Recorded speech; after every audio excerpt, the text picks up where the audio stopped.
Zee 24 तास एक पाऊल पुढे। बहुचर्चित म्हाडाची 1244 घरांची लॉटरी शुक्रवारी अखेर यशस्वीरित्या पार पडली।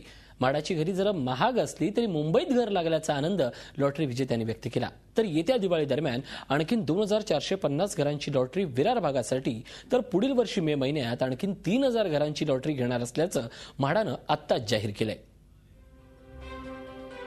गेल्या 5 वर्षात सर्वात कमी प्रतिसाद मिळालेल्या म्हाडाच्या 1244 घरांसाठीच्या लॉटरीची सुरुवात रंगशारदामध्ये सकाळी 10:30 वाजता झाली।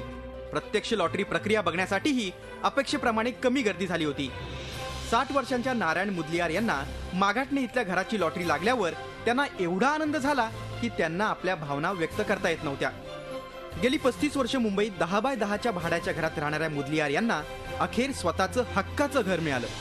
म्हाडाच्या इतर लॉटरी विजेत्यांनीही यावेळी आनंद व्यक्त केला। मेरा नाम नारायण राजू मुदलियार। मैं विलेपार्ला वेस्ट में रहता हूँ। मैं एक कंपनी में काम करता हूँ। तो मुझे हमारा कंपनी का जो मैनेजर है कमलाकर सुतार करके, उन्होंने बोला फॉर्म भरो। मैं झोपड़पट्टी में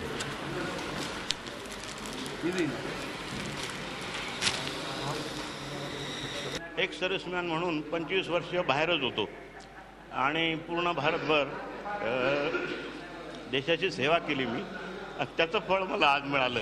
एकीकडे लॉटरीचे सोपस्कार पार पडले जात असताना पुढच्या 2 लॉटरीची घोषणाही यावेळी म्हाडा प्रशासनानं केली। या दिवाळीमध्ये जे कोंकण बोर्ड आहे, कोंकण बोर्डाचे कमीत कमी आम्ही 2 ते 2500 घरं लॉटरीमध्ये आम्ही उपलब्ध करून देऊ। वर्ष हे जाता कामा नये या दृष्टिकोनातनं हे पाऊल आम्ही उचललेलं आहे। पुढच्या वर्षी अजून 3000 घरं आम्ही उपलब्ध करून देण्याचे प्रयत्न करणार आहोत। असं असलं तरी येणाऱ्या लॉटरीमधील घरांच्या किमतीही कमी होणार नसल्याचं म्हाडाच्या उपाध्यक्षांनी यावेळी स्पष्ट केलं। म्हणजेच पुढच्या लॉटरीमध्येही या वेळेपेक्षा कमी प्रतिसाद मिळण्याची शक्यता आहे। अमित जोशी, झी मीडिया, मुंबई। झी 24 तास एक पाऊल पुढे।